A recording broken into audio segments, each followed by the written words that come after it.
This is the Action Movie Guys podcast, bringing you action movie reviews from across the decades, plus box office numbers and insight like never before. And now, your hosts of the Action Movie Guys podcast, Alex and Nate. What's up, everyone? Welcome to episode number 352 of the Action Movie Guys podcast. I'm your host, Nate, and my co-host here today, he's here for his final internship episode. I mean, as far as qualifying episode to become a full-time Action Movie Guys intern. Say hello to Scott, or Scott, you say hello to them and let them know where they can find you. Hello, I am Scott, aka Jojoker_movies on Instagram. You can find me there, or you can find me here. My one question is, when do I get a gold watch? Good question. 200 episodes. Because I haven't even gotten a gold watch yet. And I've been here for 352 of them. Damn. So if you can guest on 200, you will get a shiny new gold watch. Oh, hell yeah. And of course, my co-host and partner in crime, Alex, he actually is getting a liver transplant currently. So he will be sending in his scores via satellite from the hospital. So just keep an ear out. You'll hear him pop up, give his scores, and then we will see what he says. Now, before we get into this one, let me give you a little background. Little movie today, Mel Gibson month, okay? We are continuing our journey through Mel's filmography. Now, we've done his franchise already, like Mad Max, we did Lethal Weapon, and now these are all the one-offs. This week, we're doing a movie from 1999 called Payback. Now, I always got to ask, I know your answer already, but let the people know at home. Scott, had you heard of this movie before? And if so, what did you think of it on prior watches? Yes, I have heard of this movie before. I actually saw this movie as a kid on TNT. So that's where I sparked my love for it. And this is a Tuna Mel movie that is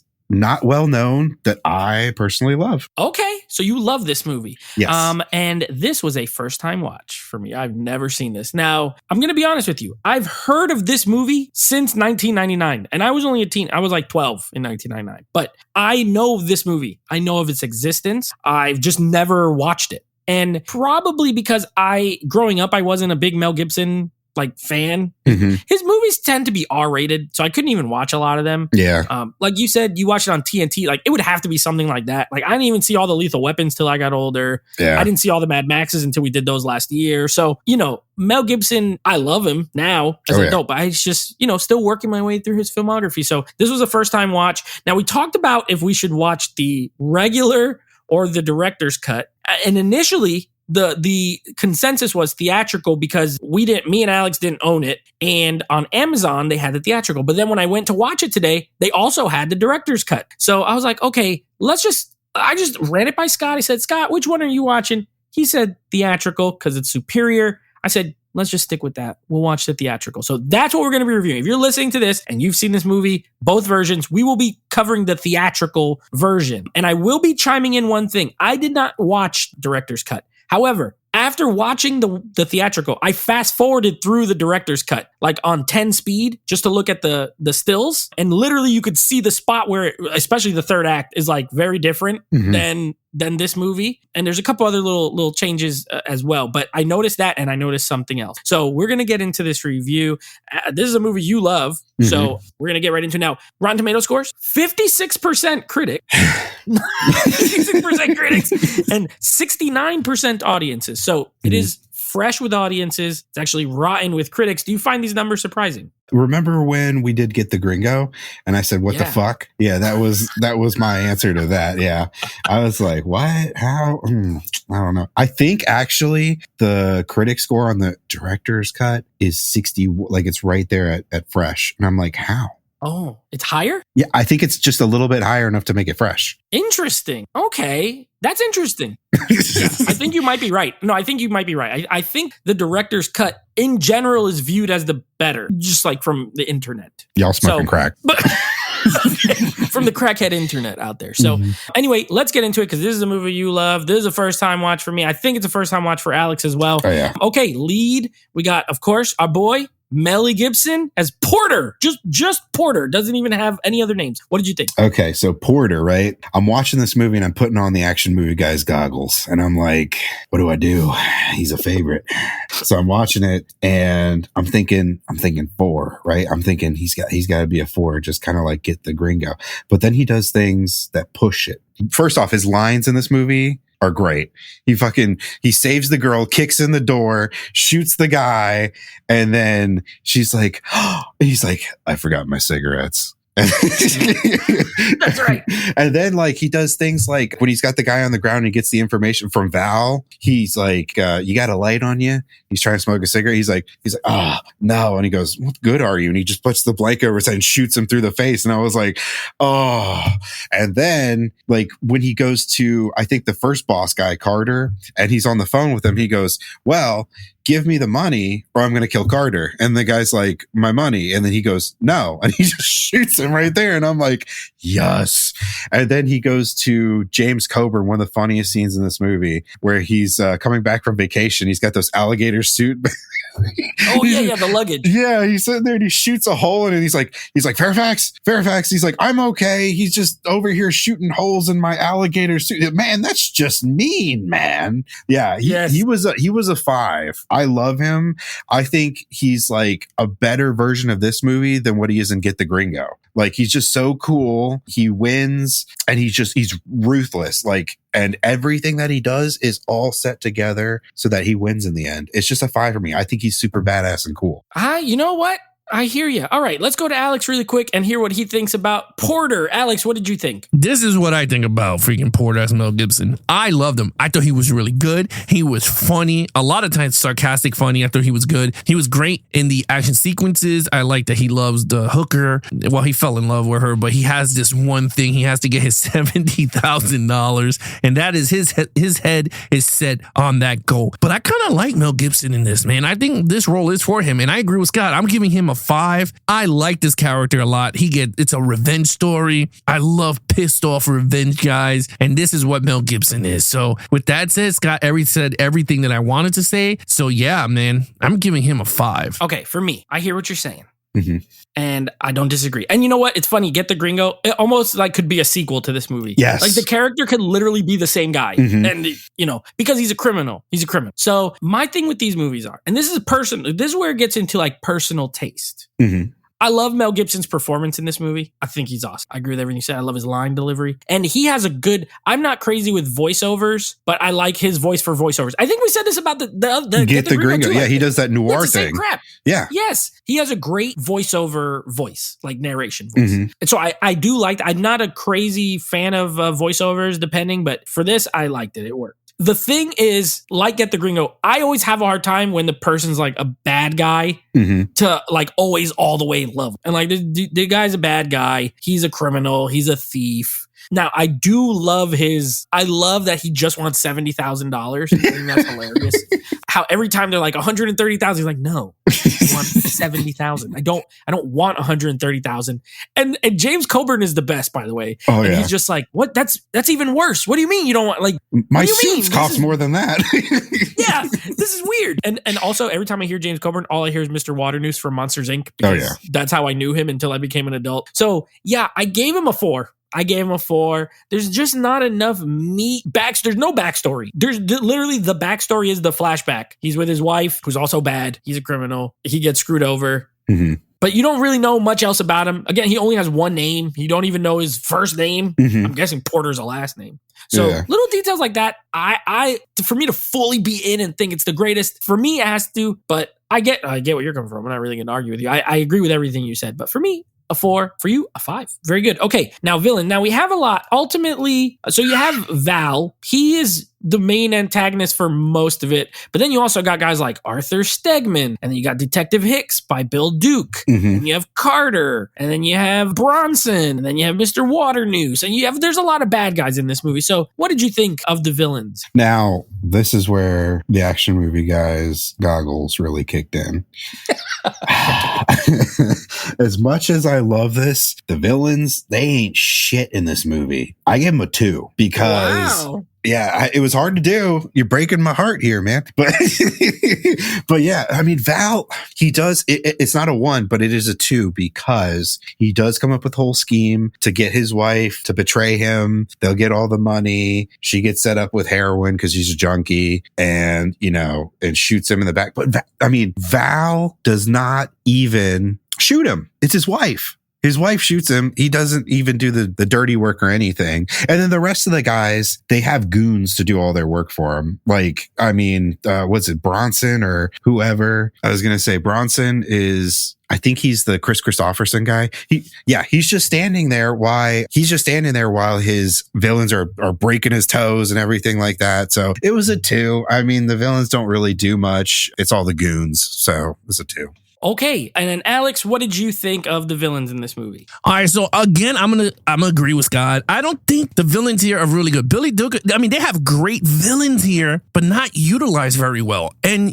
for this story, it worked the way they were doing it, but it was just way too many henchmen. The main boss guy really doesn't do nothing to Mel Gibson. He has other people do his work. Yeah, I was kind of let down with the villains here because I thought we were gonna have more villains, and I thought the bad guy was gonna get more of his hands dirty. But we didn't. So with that said, I'm going to give him a decent. I agree with Scott. I'm giving him a 2. I didn't like him. There was so many of them, but there was like, you had Billy Dukes and he was a corrupt cop. So that kind of don't count as a villain. But then you got the syndicate / I don't know what the hell they were. They were more into the story. Like, it was just weird. Like, the syndicate didn't work as well for me in the story as villains. But I mean, it is what it is. So it was mostly henchmen and this guy telling them what to do. But again, the guy who played him was Whisker, and that Whisker was telling everyone what to do. So with that said, yeah, I'm gonna give it a 2 for decent. Okay, I'm gonna go a little opposite than you, Scott. I'm gonna go a little opposite than you, and I'm gonna tell you why. I gave them a 4.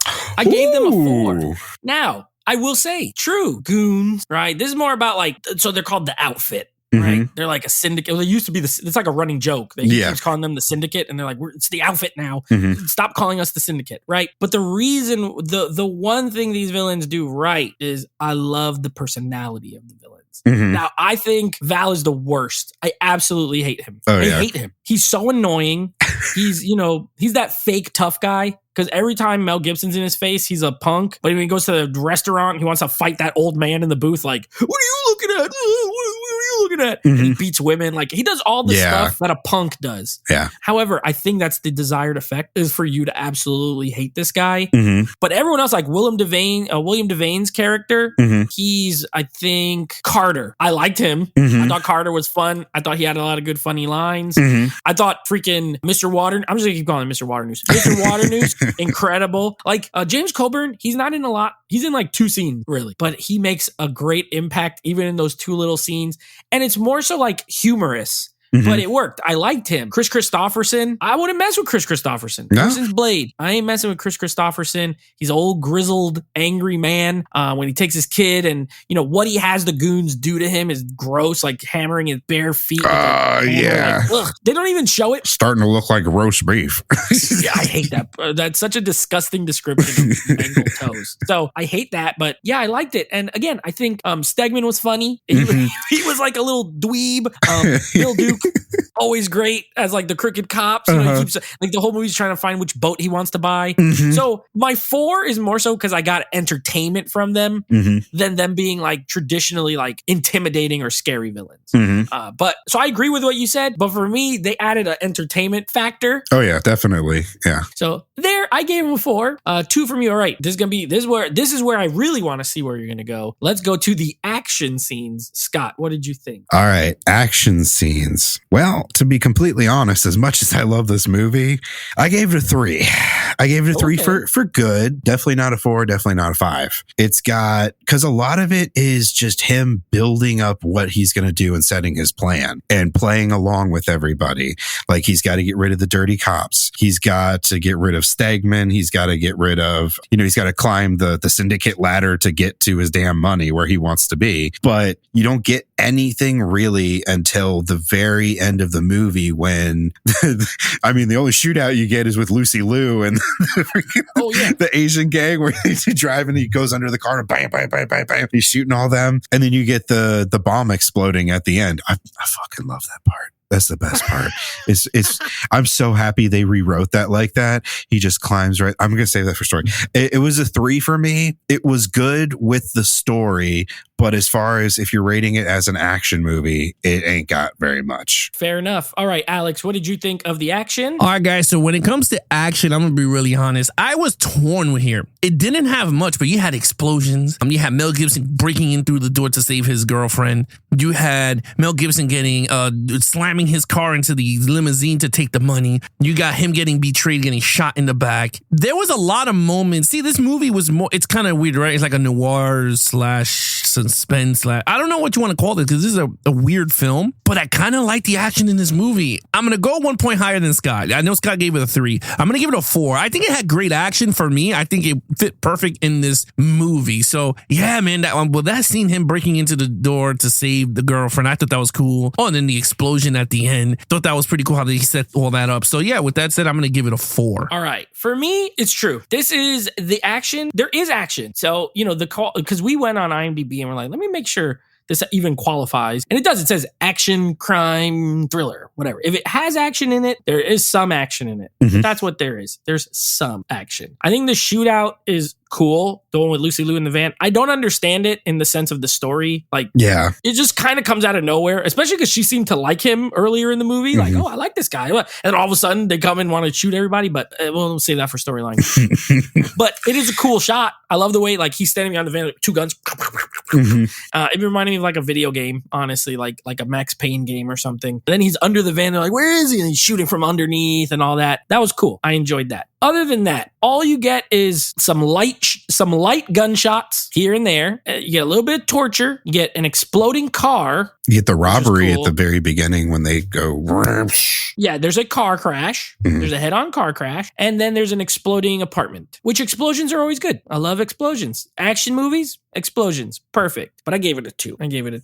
I just think there's not enough. What's there is executed well. I could see a 3. I definitely agree with you. It ain't a 4 or a 5. But for me, I just wanted a little, like if this just had a touch more, a little bit. Yeah. I don't think it hurt. Don't get me wrong. It does not hurt the movie that it doesn't have a ton. But for a higher score, I just wish there was like a little bit more. But anyway, that's okay. All right, let's get to the meat and potatoes here of the movie as a whole, the storyline. Scott, go ahead. Okay, storyline. I hate to do it, but I gave it a 3. Oh, I gave it a 3 wow. for good. But there are things when I went back to rewatch it that I was like, I really got to, analyze this movie instead of sit back and just be like, oh, I love it. I love Mel Gibson. Tuna Mel. Yeah, Tuna Mel. Oh, smoke your cigarettes, say your lines. But yeah, no, so 3 for good. Now I do have one of my biggest questions when it comes to story.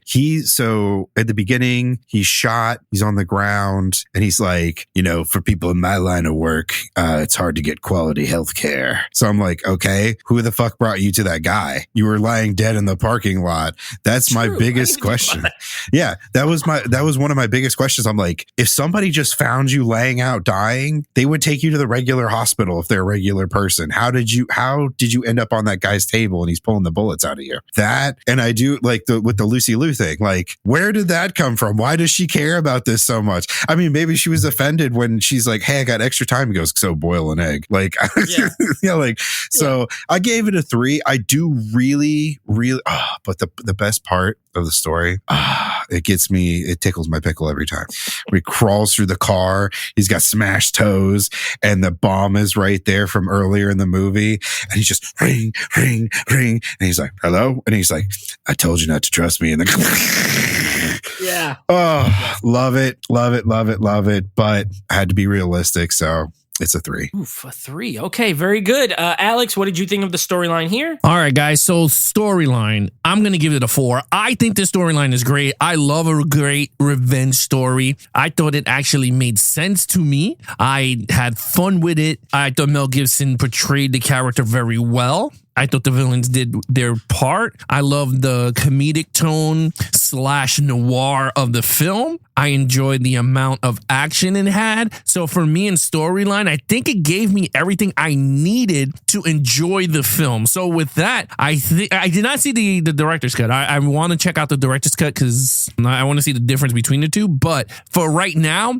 I think that the theatrical cut or whatever version, the regular cut this is, I like it a lot and I had fun with it. I thought the storyline engaged me. I was from beginning to end on the edge of my seat. So I'm going to give it a 4. I thought it was great. All right. I love movies like this. The sort of twisty, crime thriller. This reminded me in a way of a movie called, you ever seen the movie Lucky Number 11 with Josh Hartnett? No, I have not. Okay. I think you would love it. Just knowing you, I think you would love it. So maybe look and add it to your Amazon cart. Lucky Number 11, Josh Hartnett, Lucy Liu is in that one too. Oh, damn. Morgan Freeman, Stanley Tucci, Bruce Willis. Great cast. It's like a heist type, but it's like this, where there's like, as the movie goes on, there's like a lot of twists and you're meeting new characters and seeing how they all kind of fit into the story. Where this movie frustrated me a little bit is, like you mentioned, it's the convenience stuff. I don't like conveniences.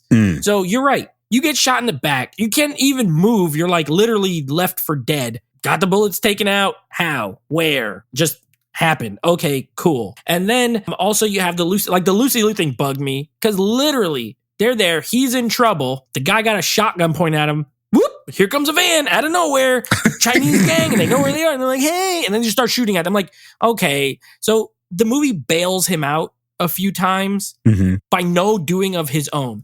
I like it better when the main character sort of has all the plans executed for what they're going to do. Whereas here, he had a plan, but when things go awry, he just gets lucky. The internal affair cops just show up outside. They know those guys are parked there. When did he, what is going on here? So those sort of things kind of irk me. But on the whole, I really like. I think it's a lot of fun. I think the villains were fun. They're really annoying. I love a good revenge plot. And again, the whole thing with him just wanting his 70,000 the whole time it cracked me up. I thought it was very good. So I agree with you. I gave it a 3. This could have been a 4. It could have been a 5, honestly, but those little conveniences here and there was just why did they go that route with that decision? Could have been different for sure. Okay, let's get to the overall, which is the complaint that I have is going to go here in the overall part of it. So Scott, what do you think of this movie as a whole? So I know I gave it some unloving scores. And I'm sorry, movie. I love you. But overall, just because in general, this is my opinion and I can take the action movie guy's glasses off for a second. It's a 5. I love this movie. It's something that I don't rewatch it like every year or something like that, but I keep it on the shelf and I pop it in every couple of years or something like that just for a refresher on it. Cause it's like one of those R-rated TNT movies I saw as a kid, and I was like, man, Mel Gibson's so fucking cool. I was sitting there just with my McDonald's French fries, pretending to smoke a cigarette and carry a fucking revolver as a kid. I was, so cool. Yeah, but it was a 5. I love this movie, regardless of the problems with it. It's still a great, fun watch for me. So it's a 5. Ain't that always how, when there's a movie you love, you can forgive the shortcomings, even if you can acknowledge them. So, okay, a 5. Very good. Alex, what do you give it on overall? All right, so I was scratching my head here on the overall, but I got to say it's a 4 for me, man. It's a great film. I love it. So far, Mel Gibson's month of watch of all these, some was new for me. I kind of liked them all, man. From Bird on the Wire, Payback was awesome. Get the Gringo, I enjoyed a lot. And I know next week we're doing Conspiracy Theory. Never seen that one. So with that said, man, I think this movie gave everything that I wanted in a movie. I got noir version where my man Mel Gibson is doing the voiceover. I love that. We have sarcastic comedy that he does great on. He does great action. I love the revenge story. So it has everything in a package for me. So definitely can't wait to see the director's cut. So I'm going to check it out this weekend. And again, I want to thank Scott for sending me the link for this movie from the Amazon UK or something, because I got this for like $12 and it looked fantastic on Blu-ray. So with that said, I'm giving this a 4. Great. Okay. For me, I gave it a 4. I really liked it. I thought this movie was good. I enjoyed it. Again, I like the cast a lot. I think everybody played their roles really well. Chris Christopherson, even though it's a small role, love that guy. James Coburn, love that guy. Everybody except Val, that guy was the worst. I actually hate that guy. But everyone else, I love Bill Duke. Love him. Mel Gibson. Oh, Maria Bello. Love her. She's great in almost everything she's in too. So I really like the cast. I liked Mel Gibson a lot in this. I loved his performance. I liked the storyline overall. Here's what I hated about this movie. All right. And this is something that I double checked and the director's cut does not do. And it's actually better in this regard. This freaking movie is blue. The entire movie is blue. It has this blue filter on it. I absolutely hate it. The director's cut has proper coloring where people look like normal, skin tones are normal, buildings are. I do not like blue filters on movies. Underworld, all the movies are blue. This movie, it just looks, it's blue the whole time. And it bugged me because I was watching it. I'm like, okay, this is the look they're going for. Fine. That's fine. That's the director's choice. You can do whatever you want. You want to put a blue filter on? Go ahead. But then I watched the straight up cut and fast forward. But when I put it on, right away, different colors. There's colors everywhere. And I'm like, if this movie looked like, I mean, it'd still be a 4, but I'd like it better. I'd be like, oh, I don't know. I hate blue movies. So that is a personal nitpick, but I absolutely hate movies when they do that with that blue filter. Everything's cold looking and not a fan at all. And I wish the director's cut, I wish they just applied that color timing to this version and then it would be superior. Maybe I'd even go 4. I might even go 4.5 just for not bothering my eyes. But anyway, that was the thing I said in our group chat where I was like, there's something I hate. And I was blue. Why is dying blue? To know what you hated. But because I was like, man, I'm not crazy. I know Alex, I know Nate well. I was like, if they like get the gringo, then I mean, Payback should be a piece of cake for them. But yeah, one other thing is if they're going for like the noir look, maybe that's why they did it. But I was also thinking, I was like, Kino would be really good to do like a 4K for this. And they could also do like a black and white version if they're trying to go all noir with it. I will say this at this point, with the way this movie looks, just go black and white. Just make it black and white. I'm cool with black and white. I don't like blue. Like that is a look that I've never liked. And it bugs me. It always looks like it's even when it's daytime, it's not very bright because it has this blue tinge to the whole thing. And the colors don't really pop the way they should because everything is blue filtered. Like Mel Gibson has these crazy blue eyes, like the bluest eyes you ever saw, but they don't look as awesome when everything else is also blue. You know what I mean? So, and people might, if they've never seen this and they're listening to us now and then they go watch it, they might be like, this ain't that blue, but it is. Put on the director's cut like for 5 minutes right after and just see the difference. But anyway, that was what I hated. I was like, oh, this is bothering me so bad.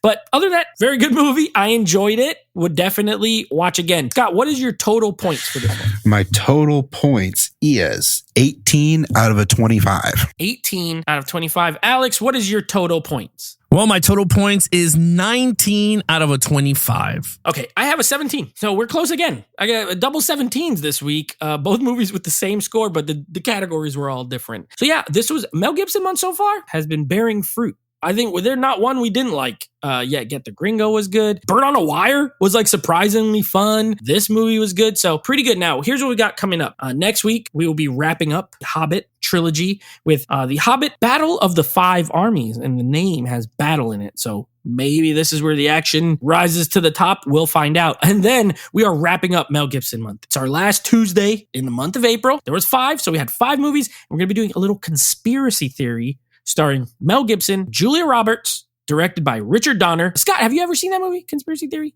I have not.